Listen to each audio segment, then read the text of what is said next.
Well, to our fellow Americans, brave warriors, and steadfast allies, good morning. You know, as someone who led soldiers in the streets of Baghdad and Samarra, Iraq, and who trained counterinsurgents in Kabul, Afghanistan, and who still carries the weight of brothers lost to Iranian terrorist proxies, many backed by the same Iranian regime we're confronting now. This fight, Operation Epic Fury, it hits home. Our generation understands this fight. For 47 years, these barbaric savages in the Iranian regime have murdered our brothers in arms, my guys, your guys, our guys.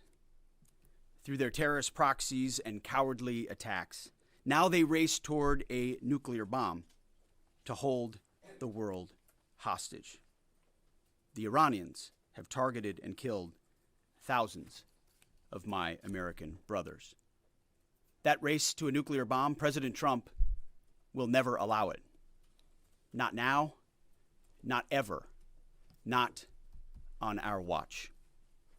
The mullahs are desperate and scrambling. Like the terrorist cowards they are, they fire missiles from schools and hospitals, deliberately targeting innocents, because they know their military is being systematically degraded and annihilated. Iran's neighbors, and in some cases, former allies in the Gulf, they've abandoned them. And their proxies, Hezbollah, the Houthis, and Hamas, either broken, ineffective, or on the sidelines. Iran stands alone, and they are badly losing. On day 10 of Operation Epic Fury, we are winning with an overwhelming and unrelenting focus on our objectives, which are the same as the day I gave my first briefing here on Operation Epic Fury. They're straightforward, and we are executing them with ruthless precision. One, destroy their missile stockpiles, their missile launchers, and their defense industrial base. Missiles and their ability to make them. 2, destroy their navy. And 3, permanently deny Iran nuclear weapons forever. It's a laser-focused, maximum authority mission delivered with overwhelming and unrelenting precision. No hesitation, no half measures. As President Trump declared yesterday, we're crushing the enemy in an overwhelming display of technical skill and military force. We will not relent until the enemy is totally and decisively defeated. But we do so. We do so on our timeline and at our choosing. For example, today will be yet again our most intense day of strikes inside Iran. The most fighters, the most bombers, the most strikes. Intelligence more refined and better than ever. So that's on one hand. On the other hand, the last 24 hours have seen Iran fire the lowest number of missiles they've been capable of firing yet. Just the bifurcation, just the trend lines that we talked about on our first briefing. You see, this is not 2003. This is not endless nation building under those types of quagmires we saw under Bush or Obama. It's not even close. Our generation of soldier will not let that happen again, and nor will this president, who very clearly ran against those kinds of never-ending, nebulously scoped missions. Those days are dead. Instead, we're winning decisively with brutal efficiency, total air dominance, and an unbreakable will to accomplish the president's objectives on our timeline. We stay locked on the target because here at the Department of War, that's our job. Now, the chairman and I, having just returned from Dover last night, our troops and their families and the enormous sacrifice that they make is certainly heavy on my mind. So I'll close with scripture, drawing strength from Psalm 144. Blessed be the Lord, my rock, who trains my hands for war and my fingers for battle. He is my loving God and my fortress, my stronghold and my deliverer, my shield in whom I take refuge.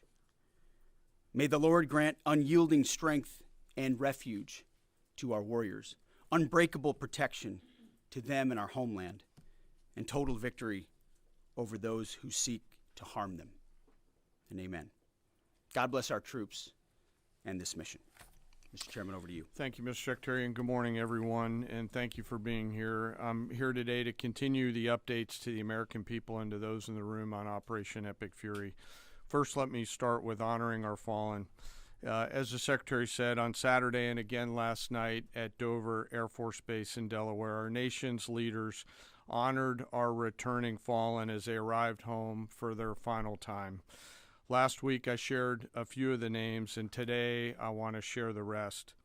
Major Jeffrey O'Brien and Chief Warrant Officer 3 Robert Marzan were the final two fallen to return home and members of the U.S. Army Reserve's 103rd Sustainment Command out of Des Moines, Iowa.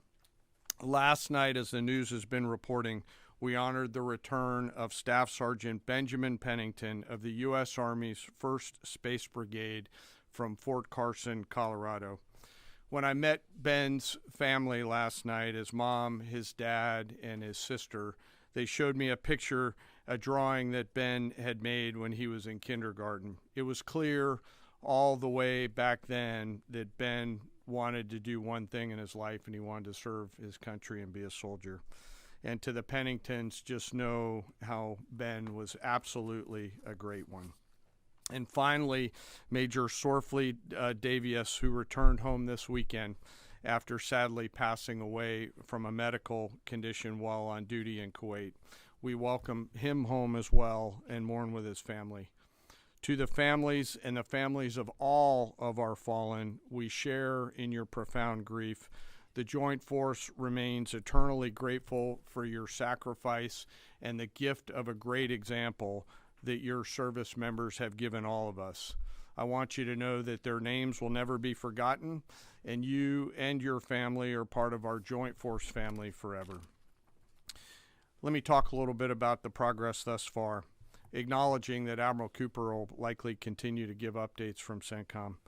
As the Secretary said, we're in the 10th, moving into the 11th day of Operation Epic Fury. The Joint Force remains focused on 3 military objectives: continue to destroy Iranian ballistic missiles and drone capability in order to prevent attacks on the U.S. and others throughout the region. And this means attacking launch sites, command and control nodes, stockpiles before they can threaten our personnel, our facilities, and our partners. Second, we continue to strike the Iranian Navy and their capabilities in order to do things like sustain movement through the Straits of Hormuz. And third, we continue to start working on and going deeper into Iran's military and industrial base in order to prevent the regime from being able to attack Americans, our interests, and our partners for years to come and project power outside their borders. This means servicing production facilities, research and development sites, and infrastructure. Let me turn to the map. We're going to try digital today to prevent laser injury. Since our last update, CENTCOM continues to make progress across the southern flank. To date, they've struck more than 5,000 targets. U.S. Strategic Command bombers recently dropped dozens of 2,000-pound GPS penetrating weapons on deeply buried missile launchers across the southern flank. We also have struck several one-way drone factories to get at the heart of their autonomous capability.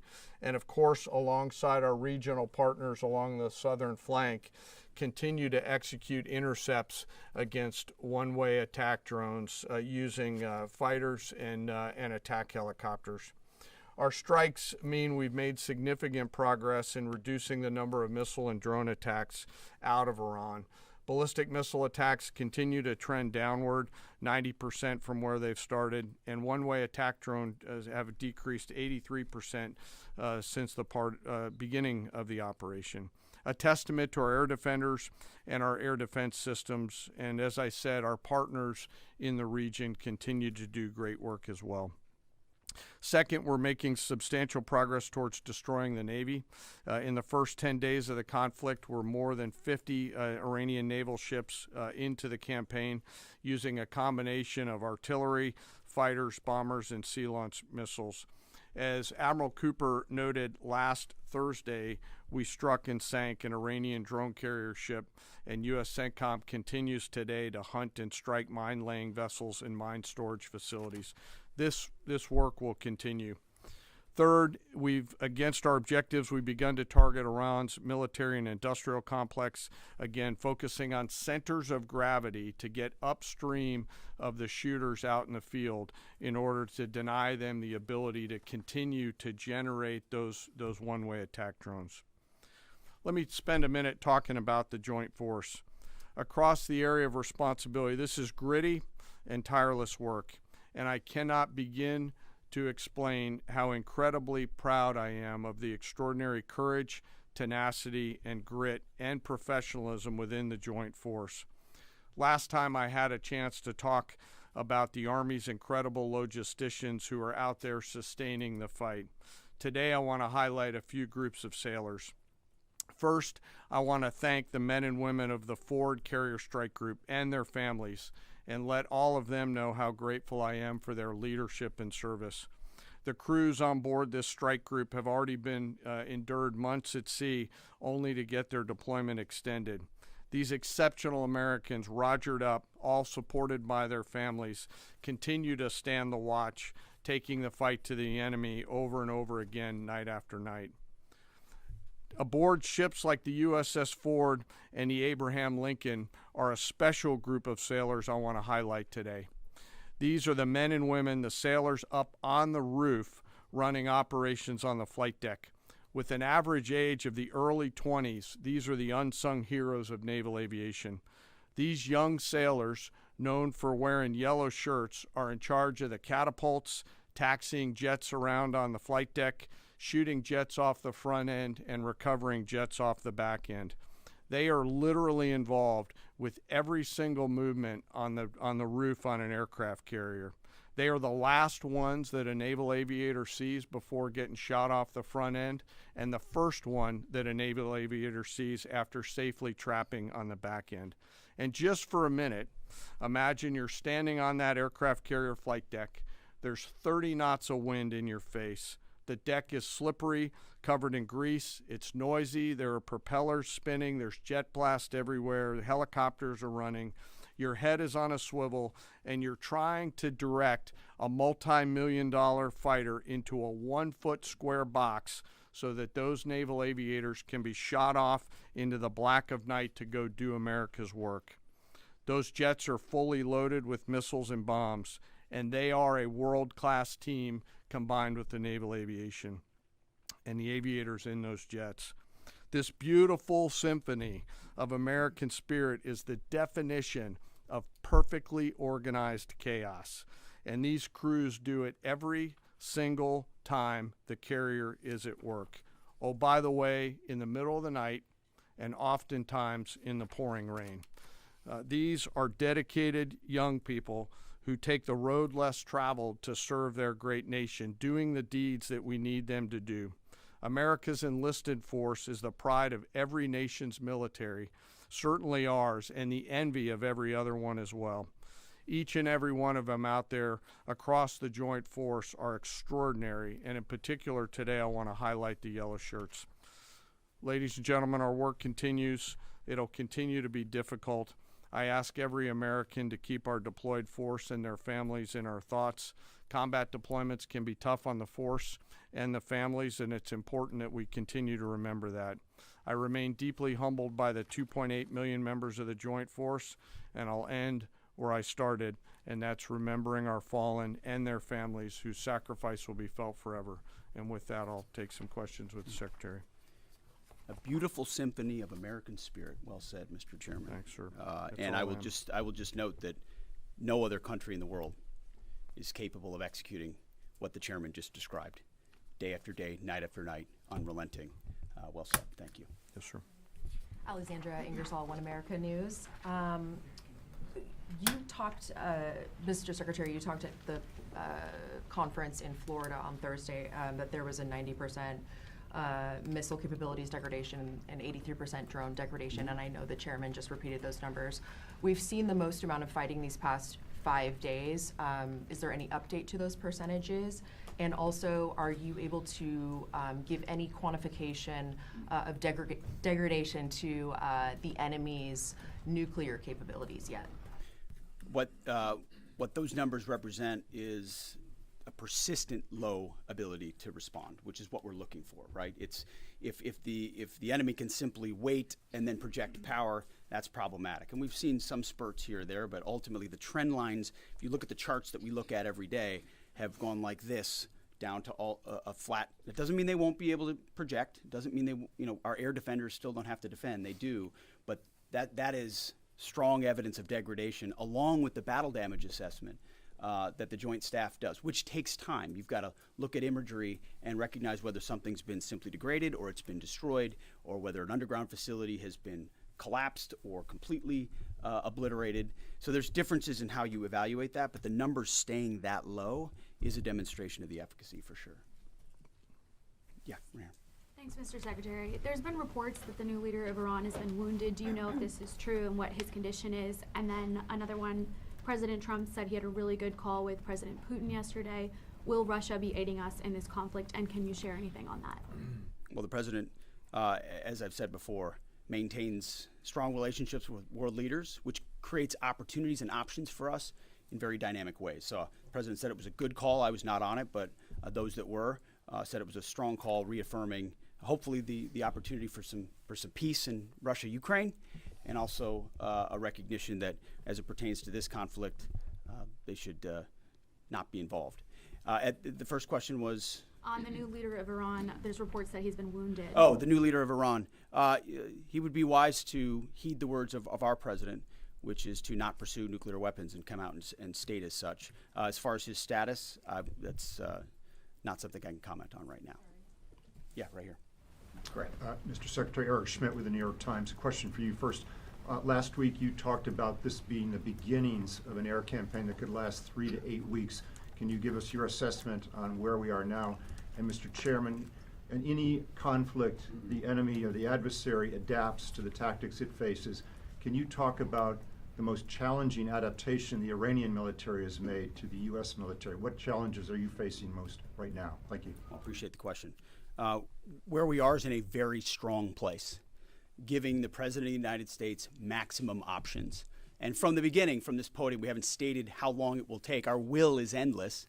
Ultimately, the President gets to determine the end state of those objectives, right? But what he's said continually, and I want the American people to understand, is this is not endless. It's not protracted. We're not allowing mission creep. The President has set a very specific mission to accomplish. And our job is to unrelentingly deliver that. Now, he gets to control the throttle. He's the one deciding, he's the one elected on behalf of the American people when we're achieving those particular objectives.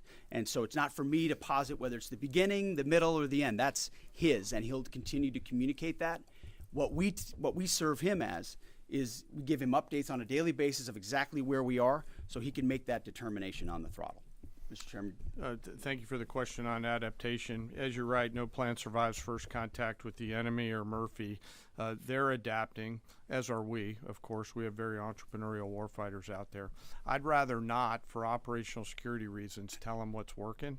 So I'm not a not answer that question based on that. But we are watching what they're doing, and we are adapting faster than they are. Are they more formidable than you anticipated, General? I mean, I think they're fighting, and I respect that, but I don't think they're more formidable than what we thought. Secretary Hegseth, thank you. Jordan Conrad's from the Gateway Pundit. Axios reported, citing U.S. and Israeli sources, that the U.S. was not happy with strikes on 30 fuel depots in Iran. While this is anonymous sourcing, it seems kind of congruent with what President Trump said yesterday, that there's certain spots they don't want to hit relating to energy infrastructure that would take a long time to rebuild. And whether this reporting is true or not, what's your message to Americans, those who supported the president and those who aren't really in favor of this war and who worry that Israel might be taking advantage of the U.S.'s backing. And then for Mr. Chairman, for you, I wanted to ask, when you say that we're moving inland, what capabilities does Iran have to shoot down jets over their land? And would that trigger some kind of rescue operation that could risk a bigger ground operation? Well, I would just state by saying Israel's been a really strong partner in this effort. Where they have different objectives, they've pursued them. Ultimately, we've stayed focused on ours. But what Iran has felt is the power of the world's two most powerful air forces. In that particular case, those weren't our strikes or that objective, or that wasn't necessarily our objective. But the president has made it clear to those concerns that we're not getting pulled in any direction. We're leading. The president is leading. He's determining where we want to go, what the outcome will be, what the end state is, with a very keen eye. And I understand those concerns because I've heard from a lot of people who I went through 20 years of those wars myself, worried about getting dragged in, worried about mission creep, worried about nation building or democracy expansion. That's never the perspective the president has pursued on this. Just because previous presidents and previous secretaries have decided to just pour more resources and more people in toward some unguided end state, doesn't mean that's the way the world needs to look today. In fact, the American people voted for a different approach. But what the president also stated from the beginning was Iran can't have a nuclear weapon. And it's one thing to say it. It's easy to say. Anybody can say that. I mean, Barack Obama said that. But to do something about it takes courage and resolve.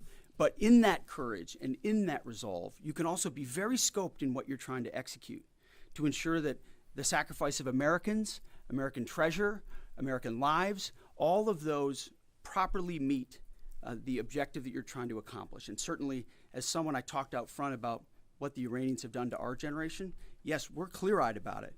But my job is to keep it scoped, given the directive to the president to accomplish the mission. Thank you for the question.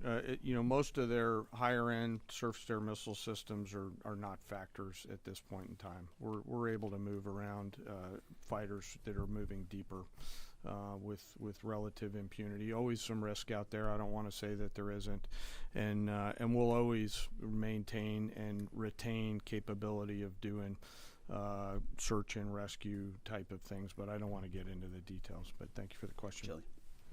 Thanks, Mr. Secretary. President Trump told our team on the ground early this morning that the thing that has surprised him the most during the course of this operation so far has been the Iranian regime attacking countries that are not attacking them. I'm curious if that surprised you as well. And General, curious if you were open to the possibility of escorting vessels through the Strait of Hormuz, and if you could describe some of the challenges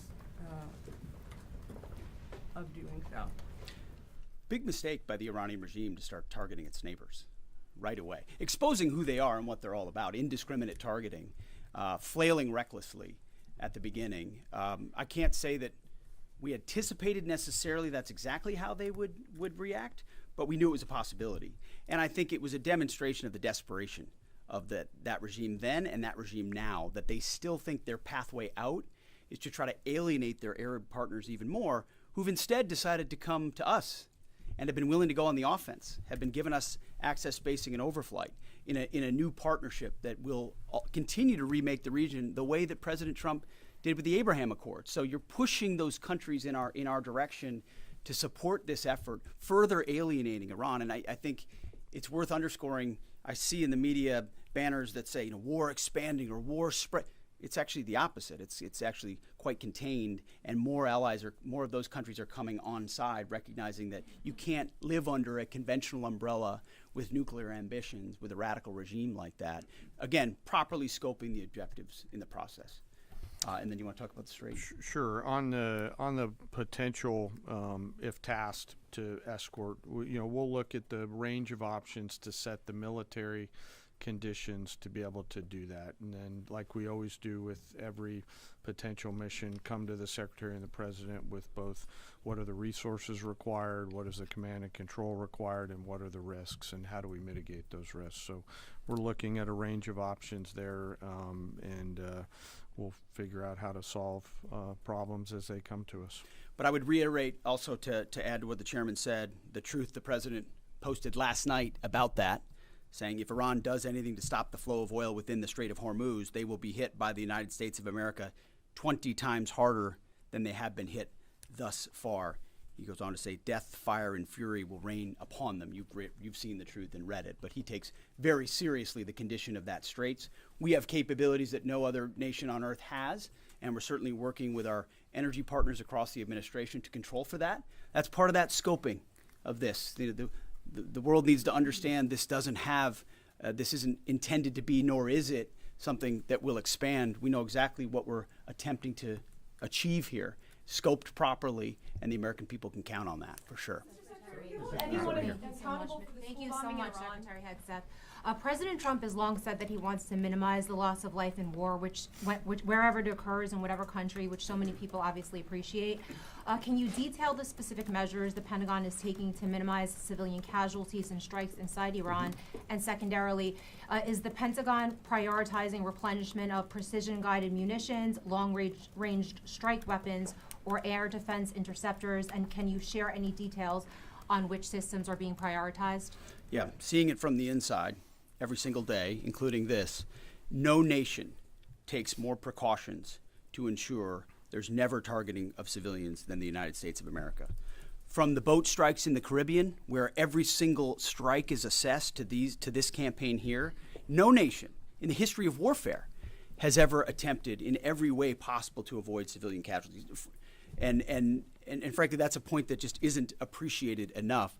Where things happen that need to be investigated, we will investigate to the question shouted in the back.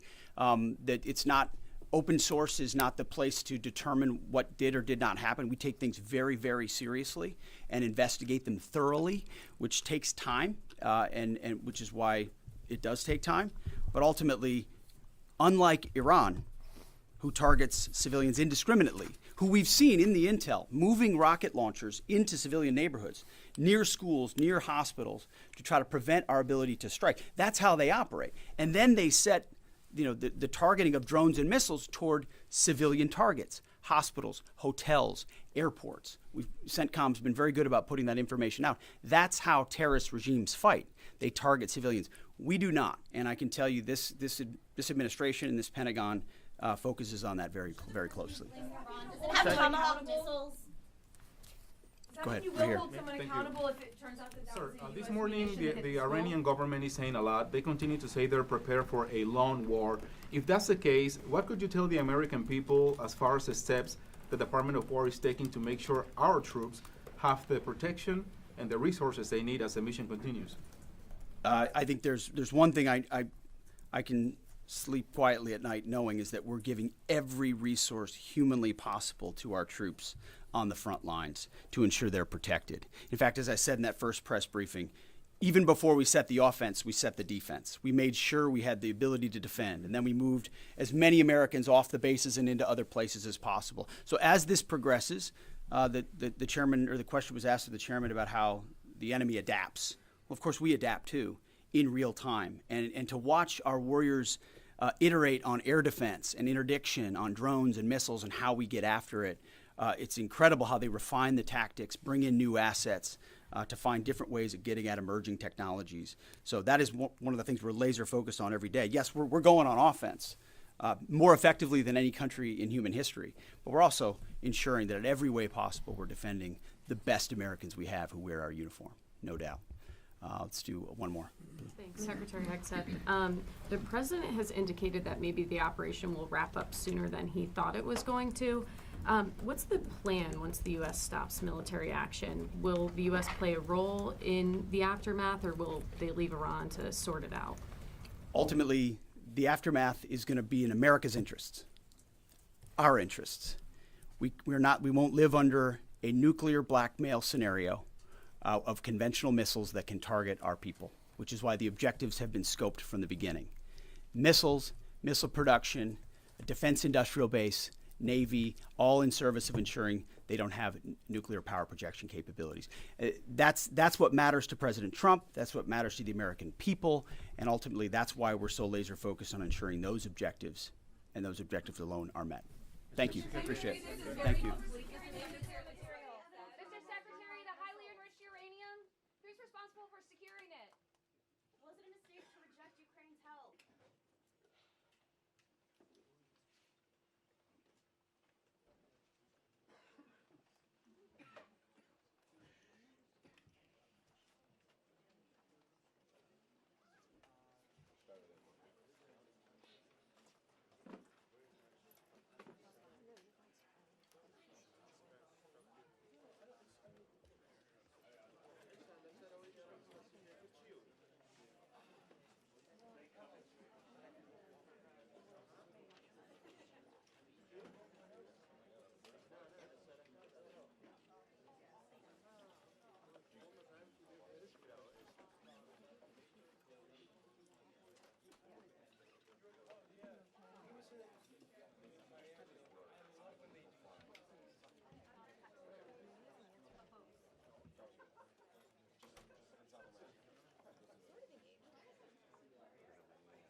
Anybody who's going through the river entrance, see the tax man. Good morning, everyone. If you're heading out on the river entrance, we need to collect wristbands before you depart the room.